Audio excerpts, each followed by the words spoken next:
Bonjour mes chers élèves, bonjour mes chers collégiens et collégiennes. Le titre de la leçon pour aujourd'hui est les propositions subordonnées circonstancielles. Les propositions subordonnées circonstancielles.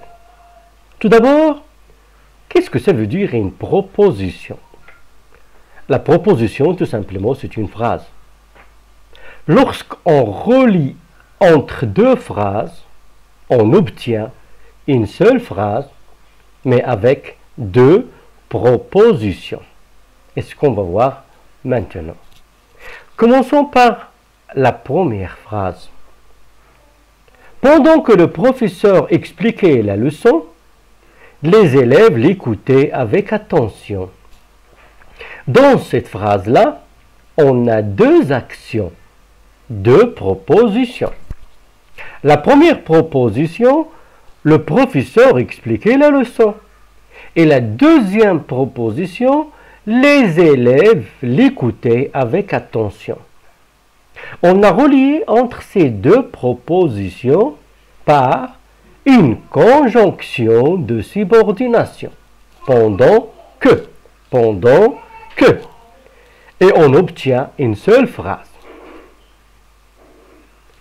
Pendant que le professeur expliquait la leçon, on l'appelle proposition subordonnée. Proposition subordonnée de temps. Pendant que exprime le temps.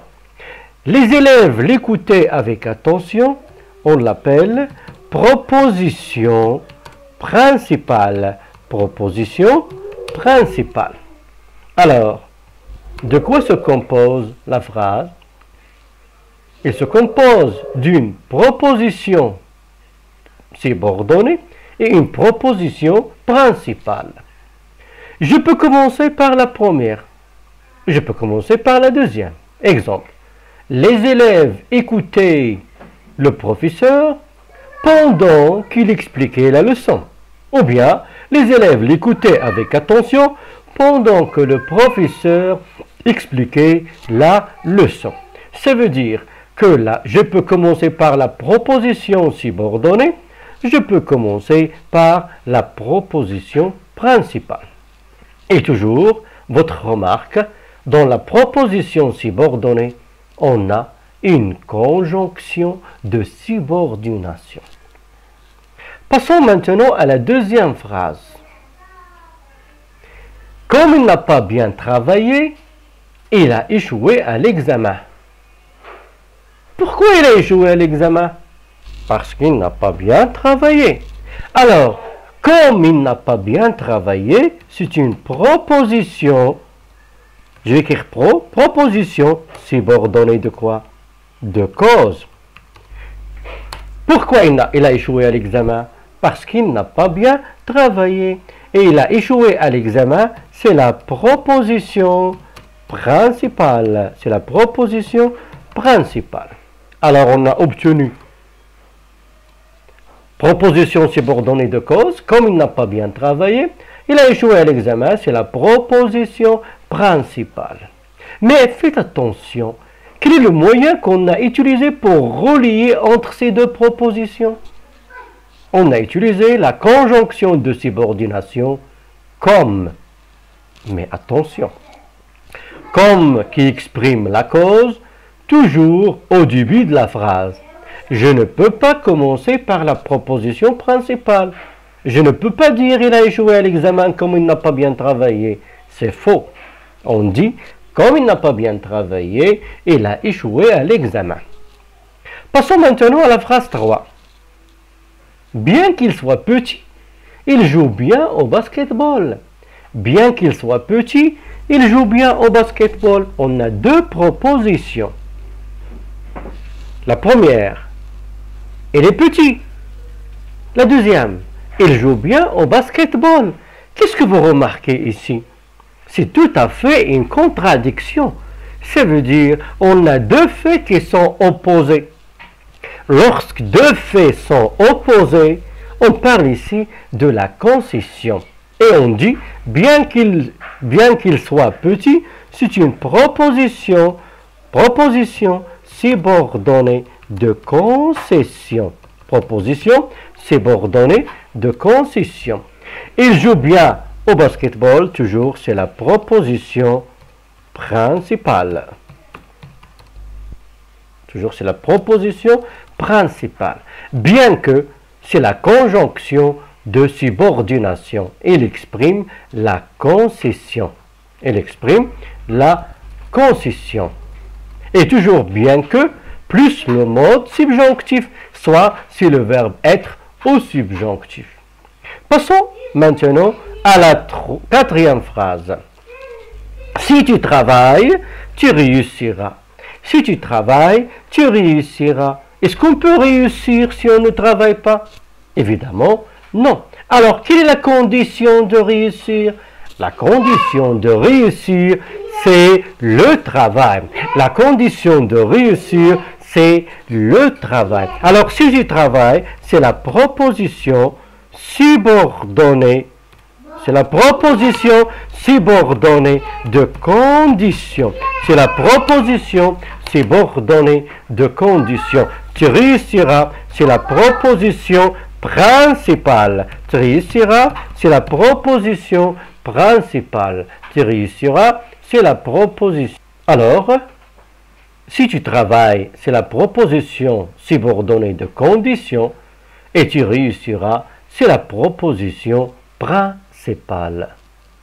Passons maintenant aux autres exemples. Il est petit si bien qu'il ne peut pas travailler. Il est petit si bien qu'il ne peut pas travailler. Quelle est votre remarque ici?